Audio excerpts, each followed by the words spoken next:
Buenas tardes, comunidad de Macondo. Buenas noches, España. Vayan reuniéndose en esta transmisión, en este nuevo Jueves de Macondo, edición 102. Me parece que es la edición 102, ya me van a corregir mis compañeros, pero así al menos nos han dicho nuestros fans radicales que se reunieron en un chat de Telegram desde hace un año. Bueno, hoy Leandro desde Montevideo, Marco desde Francia, que nos cambiamos de continentes, él y yo desde Ciudad de México, esta hermosa ciudad que tan bien me trata. Bueno, agradezco a mis compañeros también haberme hecho el aguante la semana pasada y hoy finalmente estamos todo el equipo para abordar dos fenómenos, naturaleza diría yo, dos acontecimientos con orígenes en el norte de este continente. Por un lado, la investigación de Intercept Brasil sobre Ecuador, sobre el asesinato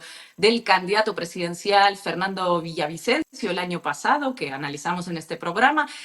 Un candidato que, según filtraciones, ha sido informante del Departamento de Estado en el país. Y también el papel de la fiscal de la Nación, Diana Salazar, en tumbar la posibilidad del regreso de Revolución Ciudadana al poder, sobre sus estrechos vínculos también con Washington y sus probables aspiraciones políticas. Eso por un lado.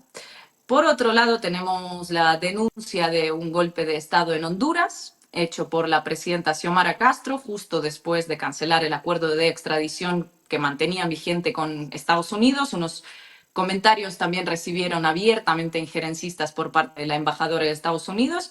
Y bueno, la siempre presente denuncia de la presunta financiación narco de campañas presidenciales. Yo ahora que México no puedo dejar de pensar, ¿no?, similitudes. Vamos a arrancar ya.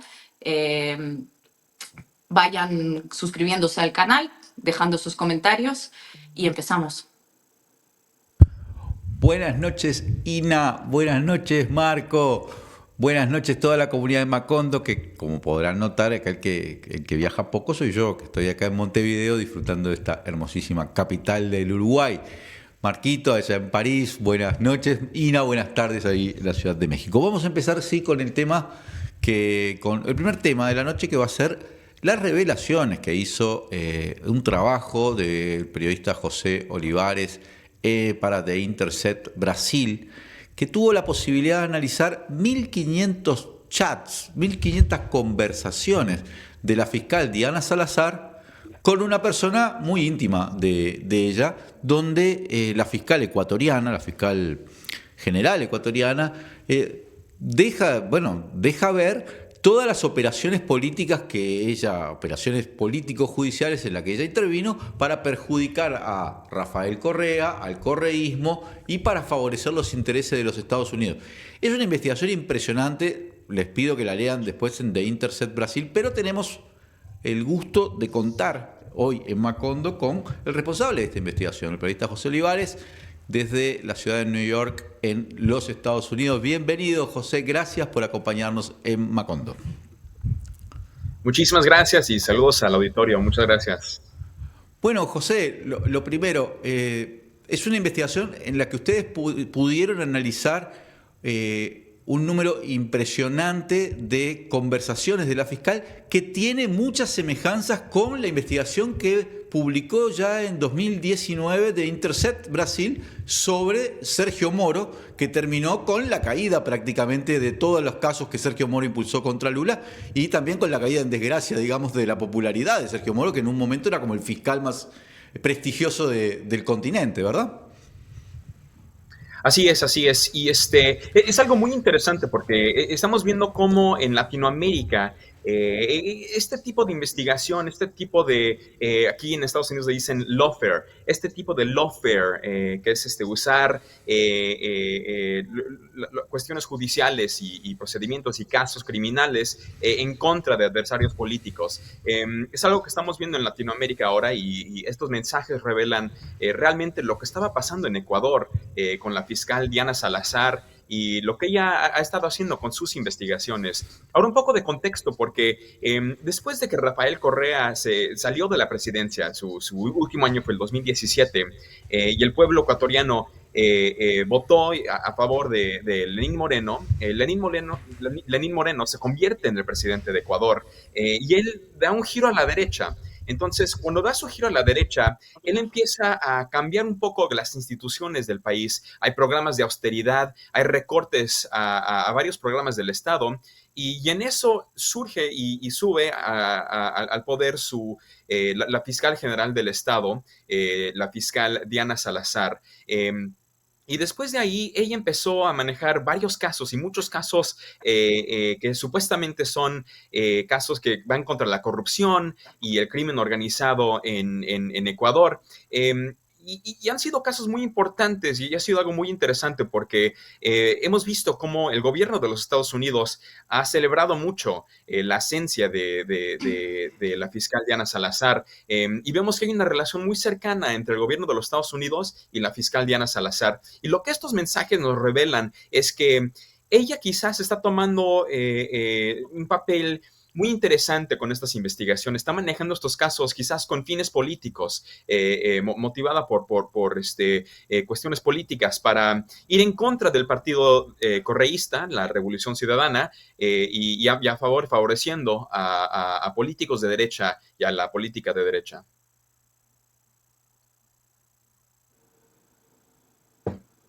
Marco está muteado.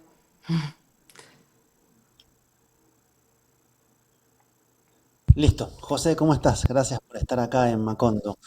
Dentro de las diferentes cosas que aparecen en los audios que van encontrando, analizando, está un tema particularmente sensible o explosivo, como fue el asesinato a una semana de la primera vuelta del entonces candidato presidencial, Villavicencio. ¿Qué es lo que encontraron sobre ese tema? Que fue un tema que algunos aseguran que incluso torció el posible resultado electoral, que hubiera sido diferente. Pero ¿qué es lo que aparece alrededor de esta figura que fue determinante y que de hecho fue como el cenit de la violencia política en el Ecuador? ¿Qué es lo que ahí aparece? Así es. Bueno, el año pasado, en agosto del año pasado, el candidato Fernando Villavicencio, quien empezó como periodista y luego fue asambleísta en la Asamblea Nacional en Ecuador, y él hablaba mucho en contra de la corrupción, en contra de grupos del crimen organizado en Ecuador. Y cuando lanzó su campaña, él, o sea, quizás no iba a ganar, pero sí tenía un buen seguimiento, ¿no? Con mucha gente ecuatoriana apoyándolo, porque él hablaba en contra de la corrupción, en contra de grupos del crimen organizado. Pero lo que pasa es de que saliendo de un meeting en agosto del año pasado, él sale de un evento político y un asesino va y lo mataron, ¿no? Cuando estaba entrando a su carro. Y desde ahí se desató una situación muy, muy, muy fuerte en Ecuador. Después del asesinato, el otro candidato que también estaba apoyando a Fernando Villavicencio, el candidato que luego se estaba postulando bajo el partido de Villavicencio, él empezó a decir y acusar a Correa, a Rafael Correa y a los correístas de ser los responsables del asesinato de Villavicencio. Ahora, esta acusación fue muy grave, ¿no? Pero no solamente fue eso, sino también desde la fiscalía salió una filtración de un testimonio de un testigo protegido que estaba trabajando con la fiscalía.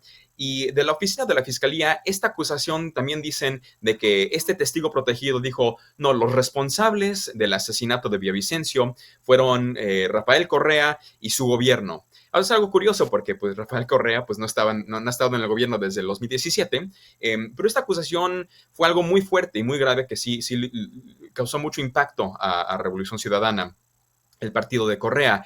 Y el problema, lo que encontramos con estos mensajes es de que, bueno, la fiscal Diana Salazar, ella nunca desmintió de que Rafael Correa, esta acusación en contra de Rafael Correa, acusándolo de que fue el responsable del asesinato de Villavicencio. Pero lo que entendemos es de que con estos mensajes estamos viendo desde agosto del año pasado, desde cuando salió esta acusación desde su propia oficina, ella sabía claramente quiénes eran los responsables del asesinato de Villavicencio. Ella hasta escribe los nombres de los dos personajes que eran líderes de este grupo del crimen organizado que se llaman Los Lobos. un señor que se llama alias El Invisible y otro el Chino Honda. Y ella escribe claramente en los mensajes que ellos fueron los responsables del asesinato de Villavicencio. Pero de todos modos, ella nunca desmintió la teoría que salió desde de su propia oficina. También los mensajes lo que revelan es algo muy curioso, que después del asesinato, el Departamento de Estado sacaron un informe diciendo, mira, estamos ofreciendo millones de dólares para que compartan información sobre el asesinato de Villavicencio. Y después de allí, un equipo del FBI de los Estados Unidos llegó a Ecuador para investigar el asesinato de Villavicencio. Ahora, nos preguntamos, ¿por qué tantos recursos? ¿Por qué los Estados Unidos están invirtiendo tantos recursos para investigar el asesinato de un candidato presidencial en Ecuador? Bueno, los mensajes revelan de que Fernando Villavicencio era informante del gobierno de los Estados Unidos. Ahora, no sabemos si era informante del FBI, de la DEA, de la CIA, pero lo que sí sabemos es de que los Estados Unidos estaban muy preocupados de que su propio informante había sido asesinado y mandaron a 3 oficinas del FBI, la oficina del FBI de Houston, la de Miami y la de Nueva York, a Ecuador, agentes de todas estas oficinas para investigar el asesinato de Villavicencio. Pero de todos modos, esta acusación que vino desde la oficina de la Fiscalía General del Estado causó mucho daño y quizás sí tomó un papel definitivo en las elecciones del 2023. José, buenas tardes. Muchísimas gracias por estar con nosotros. Un placer tenerte aquí. Todo lo que estabas contando es absolutamente escandaloso todos esos chats filtrados que están revelando ustedes. Por un lado, tenemos a una fiscal que claramente sabía que los autores del asesinato eran unos narcos, pero prefirió seguir infundando el estado de opinión de que que le vino bien a Correa. Por otro lado, tenemos un candidato presidencial que muy probablemente ha sido informante del Departamento de Estado. Por otro lado, tenemos mensajes de Diana Salazar diciendo que Washington quiere la cabeza de Rafael Correa. Por otro lado, tenemos a Diana Salazar diciéndole a Ronnie Aliaga que no va a investigar casos que le puedan salpicar a Guillermo Lasso porque eso va a ayudar en la campaña presidencial a los correístas. Es un escándalo. Yo me pregunto qué reacciones ha tenido su investigación, con cuántos medios ecuatorianos ha hablado, cuánto interés ha suscitado en ese periodismo transparente, comprometido con la justicia social y la democracia. Sí, es algo muy curioso porque también estos mensajes, esta revelación, como mencionaste, revelan que Diana Salazar, ella demoró una investigación acerca de empresarios vinculados al expresidente de derecha, Guillermo Lasso, y lo dice de una forma muy clara en los mensajes, que iba a demorar, que se iba a esperar para manejar este proceso hasta después de las elecciones, para que no pudiera ayudar al Partido Revolución Ciudadana en las elecciones presidenciales. Pero la reacción en Ecuador ha sido muy interesante. Hay gente que apoya al Partido Revolución Ciudadana, que apoyan mucho y están muy interesados en esta investigación. Varios medios independientes de la radio, de la televisión o de YouTube que han estado platicando sobre esta investigación, pero los medios tradicionales de Ecuador también han como ignorado también nos han echado agua fría, ¿no? a la investigación. Esto es por varias razones. Una de las razones es de que apoyan mucho a las investigaciones que está manejando Diana Salazar, al trabajo de Diana Salazar. Ven a la corrupción de Ecuador como algo que tienen que luchar y dicen, no, pues el trabajo que está haciendo la fiscal Diana Salazar es increíble y hay que apoyarla. Pero también hay otros que ven estos mensajes y también ven al personaje de Ronnie Aliaga. Ronnie Aliaga es un personaje sumamente polémico en Ecuador. Él es el asambleísta quien estaba en contacto con Diana Salazar. Y obviamente usan el historial, la larga historia que tiene Ronnie Aliaga en Ecuador. Él antes era integrante de una pandilla que se llamaba los Latin Kings, luego se convirtió en asambleísta, luego lo acusaron de ser corrupto, de ser vinculado con gente que trabajaba con el crimen organizado. Pero de todos modos, los mensajes enseñan cosas muy claras del punto de vista de lo que dice la fiscal Diana Salazar. Pero a pesar de eso, como que los medios tradicionales dicen, no, mira, la fuente principal de esta historia fue Ronnie Aliaga, no hay que confiar nada en lo que está diciendo, es pura mentira, etcétera. Ahora, hay que ser muy claros que la fiscal Diana Salazar, ella nunca ha negado que los mensajes le pertenecen. Ella nunca ha dicho eso, solo ha dicho de que todo esto es un circo político y que están tratando de contaminar a una de sus investigaciones más importantes. Pero ella nunca ha negado que los mensajes le pertenecen a ella.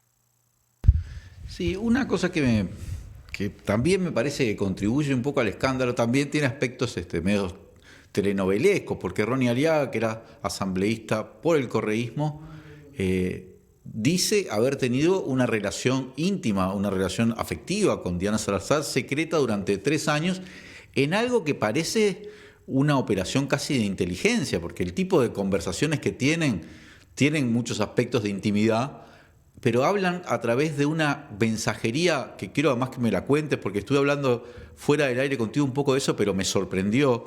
Es una mensajería que además tiene capturas de Intercept, publica capturas, que se llama Confidence, que no es nada parecido ni a WhatsApp, ni a Telegram, nada. Vas escribiendo el mensaje y se va borrando a la vez que vas escribiendo. Es como para mantener conversaciones súper secretas e encriptadas. Entonces hay además una historia ahí muy turbia o muy curiosa, que es lo que permitió que Aliaga filmara el Confidence y fuera capturando. Pero esto hizo que ustedes tuvieran que chequear que ustedes y esta otra plataforma de Estados Unidos, que también participó de la investigación, chequear la veracidad. Pero ustedes alcanzaron cierta certeza de que esas capturas son reales. Así es, bueno, regresando un poco al tema de esta aplicación, es una aplicación muy interesante porque es una aplicación totalmente anónima, pero también es muy encriptada, muy avanzada, ¿no? Y la fiscal Diana Salazar le recomendó al Ronnie Aliaga que usara esta aplicación porque dijo, mira, esta es la aplicación la que yo uso para comunicarme con el gobierno de los Estados Unidos. Entonces, viene también muy recomendado por el gobierno de los Estados Unidos, ¿no? Entonces, es una aplicación muy segura, ¿no? Para mantener este tipo de conversación. Y ahora, la relación entre Aliaga y Salazar fue algo muy extraño, ¿no? Y realmente no sabemos, todavía como que la gente no sabe muy bien de qué se trataba esa relación, ¿no? Porque eran rivales políticos, ¿no? Y sigue siendo como una fuente de misterio en Ecuador. Entonces, cuando yo le pregunté a Ronnie Aliaga, oye, pero ¿por qué estuvo compartiendo esta información tan sensible contigo? Él me dijo, tanto usted como yo, que lo cuento me confundo. Y así lo citamos en el artículo, porque así es claramente como me lo comentó. Pero esta aplicación, la manera en cómo funciona es mandas un mensaje a la otra persona y luego para abrir el mensaje tienes que presionar la pantalla de tu celular y tienes que ir moviendo tu dedo para leer todas las palabras que salen del mensaje. Y luego si sueltas tu dedo, si sueltas el celular, ya se borra por completo. Entonces lo que Ronnie Aliaga hizo para protegerse cuando lo empezaron a vincular con un caso de la fiscalía, para protegerse a sí mismo, él empezó a leer los mensajes con un celular y luego con otro celular grabar un video de los mensajes y de las palabras que entraban, ¿no? De parte de esta cuenta que supuestamente le pertenecía a la fiscal Diana Salazar. Y luego después de eso, él se reunió con una compañía en Miami, basada en Miami, de análisis forense. Hicieron un análisis, unos expertos, un peritaje de los celulares de Ronnie Aliaga y pudieron verificar que realmente sí los mensajes habían venido del celular de Ronnie Aliaga y estaban verificando y verificaron en el experto forense, en este peritaje, en este documento, que realmente los chats eran legítimos, ¿no? Ahora, nos hubiera encantado entrevistar a la fiscal Diana Salazar y le mandamos una solicitud para poder entrevistarla, ¿no? Porque también nosotros queríamos escuchar su punto de vista, ¿no? Sobre todo esto, pero lamentablemente nunca nos dio la entrevista, pero sí nos hubiera gustado platicar con ella sobre no solamente el contenido, sino también sobre estas alegaciones que también vienen de no solamente Aliaga, sino también del Partido Revolución Ciudadana. Hablemos de otra relación que aparece, que la nombraste por encima, que es la relación de Salazar con el gobierno de los Estados Unidos. De hecho, En un momento aparece un chat donde el gobierno de Estados Unidos, palabras más, palabras menos, dicen que quieren la cabeza de la RC o de RC, que no está claro si es la Revolución Ciudadana o Rafael Correa, porque ambos empiezan con las mismas iniciales, pero evidentemente hay ahí un lugar de Estados Unidos. ¿Cómo definirías, en base a lo que viste, la relación de Diana Salazar con Estados Unidos y por ende el papel de Estados Unidos en la política ecuatoriana? Es algo muy curioso, ¿no? Porque la relación entre Diana Salazar y el gobierno de los Estados Unidos es una relación cercana, pero también como de respeto de ambos lados, ¿no? Entonces, los mensajes filtrados también sugieren que la embajada de los Estados Unidos compartía la visión anticorreísta acerca de la situación política en Ecuador. Una noche en donde, cuando la fiscal Diana Salazar va a una cena con el embajador Michael Fitzpatrick, el embajador de los Estados Unidos en Ecuador, y una semana después le empieza a mandar mensajes a Ronnie Aliaga sobre detalles de lo que platicaron en esa cena. Uno de los detalles obviamente incluye la información sensible que el FBI estaba involucrado en la investigación de Villavicencio y de que Villavicencio era un informante, pero también ella manda un mensaje diciéndole a Ronnie Aliaga que el gobierno de los Estados Unidos estaban preocupados por el desempeño del partido Revolución Ciudadana, y ella en uno de los mensajes escribe: quieren la cabeza de RC, quieren la cabeza de Revolución Ciudadana, dicen que ustedes están subiendo, ellos saben de que si ustedes ganan, todo queda ahí. Es algo muy interesante porque vimos en el 2007, cuando primero fue cuando Rafael Correa primero llegó a la presidencia, la embajada en ese entonces, la embajada de los Estados Unidos en Ecuador, ella escribió un informe que luego fue revelado por Wikileaks, y el informe nos enseña cómo el gobierno de los Estados Unidos estaban muy preocupados que Rafael Correa se iba a acercar al gobierno de Maduro en ese entonces en Venezuela, o el gobierno cubano o de Nicaragua, etcétera. Pero viendo estos mensajes que vienen del año pasado, revelan algo muy interesante sobre la relación entre los Estados Unidos y el gobierno de Ecuador. Desde, desde la presidencia de Lenín Moreno, los Estados Unidos se ha acercado mucho más al gobierno de Ecuador. Han firmado varios documentos, ¿no? Donde el gobierno de los Estados Unidos les dice de que va a ayudar al ejército ecuatoriano, les van a entrenar, les van a dar dinero, etcétera, recursos para esta lucha contra el narcotráfico. Y desde la presidencia de Lenín Moreno hasta luego con Guillermo Lazo, y ahorita especialmente con Daniel Noboa, estamos viendo cómo esta política de seguridad de los Estados Unidos está llegando a Ecuador. Obviamente es una política que vimos por muchos años en Colombia, ¿no? Con la guerra civil ahí, con la lucha contra el FARC y la guerra contra el narcotráfico. Y también es una política que hemos visto en Centroamérica, en Honduras, por ejemplo, o también en México, ¿no? Desde el 2008, los Estados Unidos se empezaron a involucrar con cuestiones, con su política de seguridad en México, firmando la iniciativa Mérida, y eso ayudó que los Estados Unidos, bueno, empezaron a mandar millones y millones de dólares y entrenamiento y pistolas y cosas así, todo a México para esta lucha, esta guerra contra el narcotráfico. Y lo que estamos viendo ahorita en Ecuador es de que esta relación justo está empezando, bueno, ya viene desde el 2019, ¿no? Con Lenín Moreno, pero estos últimos años ha incrementado este tipo de relación con la política de seguridad de los Estados Unidos, esta política de mano dura, de militarización, y estos mensajes nos enseñan cómo la fiscal Diana Salazar, aunque sí tenía esta relación cercana con el gobierno de los Estados Unidos, también es una fiscal independiente que también está manejando sus propias investigaciones, y yo creo que también eso les apetece a los Estados Unidos, ¿no? Quizás les guste eso porque ellos se pueden separar un poco, pero ella está haciendo, hay que decirlo, ¿no? De una forma muy clara, el trabajo sucio, ¿no? De los Estados Unidos en Ecuador. José, una última pregunta por mi parte, leyendo la investigación, viendo un poco el recorrido de Diana Salazar, que estamos frente a una funcionaria que de alguna forma está construyendo su propia carrera política, ¿no? Porque ha quedado clarísimo que estamos hablando de un actor político. ¿Cómo evalúa ustedes sus aspiraciones, la posibilidad de que en un futuro pueda ser candidata, de que de alguna forma lo busque? Y por otro lado, ¿cuál es la relación con Noboa, ¿no? Si hablamos de sus probables aspiraciones y el choque que puede producirse ahí. Sí, sí, claro. Es algo muy interesante porque hemos visto cómo ha cambiado la situación para la fiscal Diana Salazar en Ecuador. Ahora, la Asamblea Nacional inició un proceso oficial de un juicio político en contra de la fiscal Diana Salazar.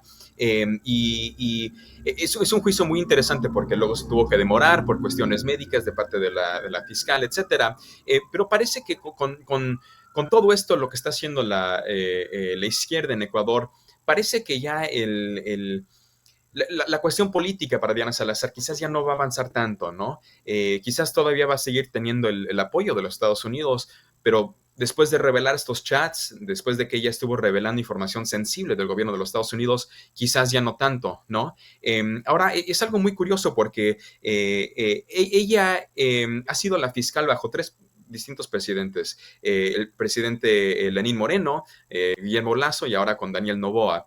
Y platiqué con una fuente, una experta en temas de seguridad en Ecuador, y ella me comentó algo interesante. Me dijo, mira, Diana Salazar, ella solo es la pieza clave para las organizaciones y la política de derecha en Ecuador. Entonces, no importa quién sea el presidente, ¿no? Trasciende estas presidencias. Ella va a seguir motivando y va a seguir actuando a favor de la derecha en Ecuador, ¿no? Entonces no sabemos realmente qué va a pasar para estas elecciones que vienen. Daniel Noboa se va a postular de nuevo para la presidencia, pero parece que la fiscal Diana Salazar se va a mantener en su puesto por este momento. Una última, José, y además muchas gracias y felicitaciones por la investigación que tiene una calidad. Yo recomiendo mucho a la gente que la puede conseguir en internet, tanto en español como en portugués como en inglés, pero está muy completa. En la investigación, de hecho, señalan que la fiscal fue premiada, galardonada por el Departamento de Estado, que va a ser galardonada este año mismo por el Centro Woodrow Wilson, y que la responsable de escribir una especie de homenaje en Time, en la revista Time nada menos, de Diana Salazar fue Samantha Power, directora de la USAID y alto cargo en varias administraciones de los Estados Unidos. O sea, da la sensación de que tiene un respaldo de un nivel muy alto todavía, ¿no?